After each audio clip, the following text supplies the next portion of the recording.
Hola, soy David Mulé y soy productor de podcast.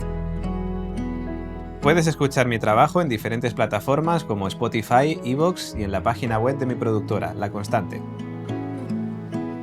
Mi pasión por lo que ocurre en el mundo me llevó hasta el podcast, un medio de comunicación versátil, accesible y fácil de realizar.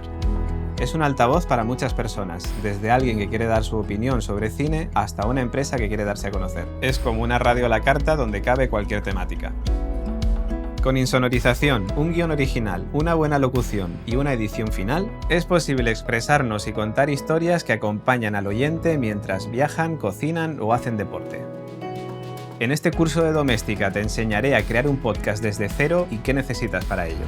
Como proyecto final, crearemos un podcast juntos. Elegiremos temática, le daremos una identidad, aprenderemos a utilizar herramientas como la mesa de mezclas y realizaremos una edición sencilla y efectiva.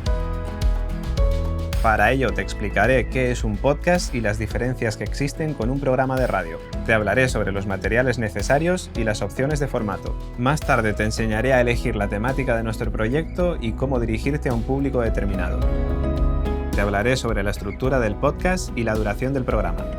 A continuación te enseñaré cómo elaborar un guión y las diferencias entre improvisación y preparación.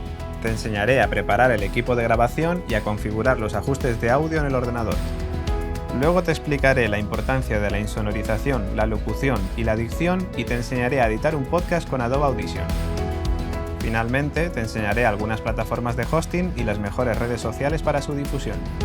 Además, te enseñaré a buscar bibliotecas de sonido online y te daré consejos para triunfar con tu podcast. Al finalizar este curso, sabrás cómo crear un podcast, teniendo una base sólida, tanto teórica como práctica, de todos los procesos y sus porqués. Para realizar este curso solo necesitas un ordenador con micrófono integrado, aunque si tienes acceso a una mesa de mezclas, unos auriculares y un micrófono más avanzado, mucho mejor. Haz del podcast tu altavoz y aprende sobre este medio de comunicación versátil, democrático y fácil de realizar.